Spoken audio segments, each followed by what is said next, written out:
कोलकाता में आईपैक पर ED red का मामला। ईडी ने सुप्रीम कोर्ट में दायर की है दूसरी रिट याचिका। बंगाल सरकार और सीएम ममता के खिलाफ रिट याचिका के ये अधिकारियों को गलत तरीके से रोकने के खिलाफ केस है। सर्च ऑपरेशन के दौरान अधिकारियों को रोकने का आरोप लगाया गया है। बंगाल सरकार और सीएम ममता बनर्जी के खिलाफ ये रिट याचिका है। अधिकारियों को गलत तरीके से रोकने के खिलाफ ये केस। सर्च ऑपरेशन के दौरान ही अधिकारियों को रोकने का आरोप लगा गया।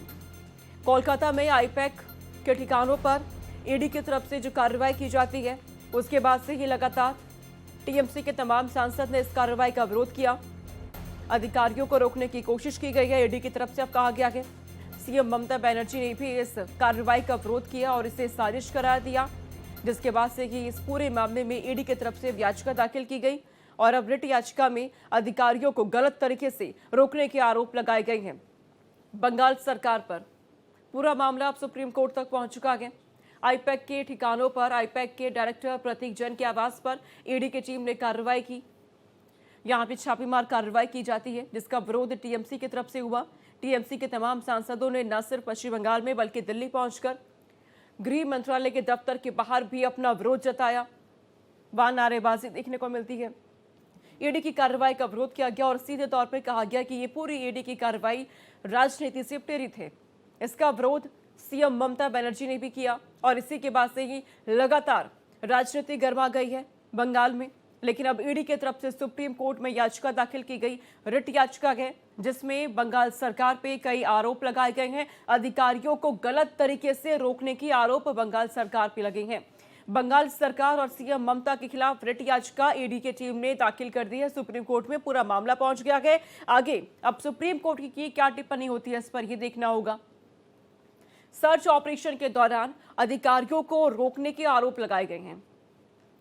ईडी ने सुप्रीम कोर्ट में अपनी दूसरी रिट याचिका को दाखिल कर दिया है, जिसमें बंगाल सरकार और सीएम ममता के खिलाफ कई आरोप लगाए गए हैं। अधिकारियों को गलत तरीके से रोकने के खिलाफ ये केस है। गोपाल कृष्ण संवाददाता दिल्ली से हमारे साथ जुड़ गए हैं, अधिक अपडेट इस पे देने वाले हैं। गोपाल, ईडी की टीम ने पूरा मामला सुप्रीम कोर्ट में दाखिल कर दिया है। आगे यहाँ से किस तरीके से मामला बढ़ने वाला है?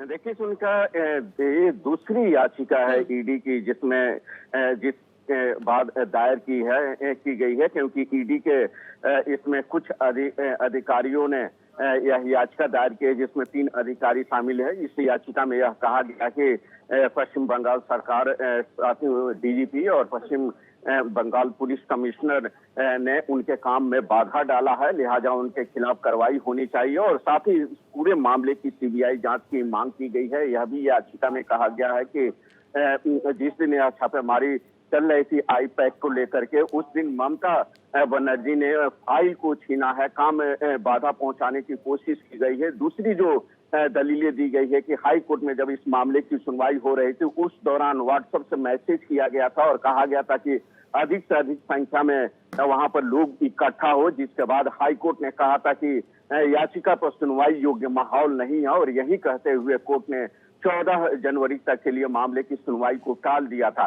तो ये तमाम आरोप लगाते हुए यह दूसरी याचिका दायर की गई है, जिस याचिका पर संभावना है कि कल सुप्रीम कोर्ट सुनवाई कर सकता है। इस पूरे मामले में सुनवाई हो सकती है क्योंकि पूरा मामला अब सुप्रीम कोर्ट तक पहुंच चुका है।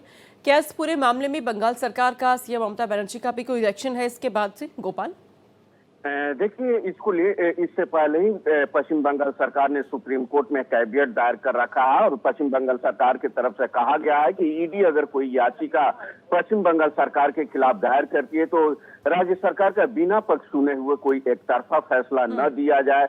अब ममता बनर्जी ने भी तमाम आरोप लगाए थे। ममता बनर्जी ने कहा था कि जो दस्तावेज ईडी ने जब्त किए थे वो पार्टी और कार्यालय से संबंधित दस्तावेज से डेटा चोरी की गई है ईडी द्वारा, या इस तरीके के आरोप लगाए गए थे। तो जब मामले की सुनवाई होगी उस दौरान कोर्ट ईडी के अधिकारियों द्वारा दायर याचिका पर भी दलीलें सुनेगा और साथ ही ममता बनर्जी सरकार को से जो दलीलें दी जाएगी, दोनों की दलीलें सुनने के बाद ही कोर्ट कोई आदेश देगा। ठीक है गोपाल, आप नजर रखिएगा, आगे भी आपसे अपडेट हम लेते रहेंगे। फिलहाल बहुत शुक्रिया तमाम जानकारी हम तक पहुंचाने के लिए।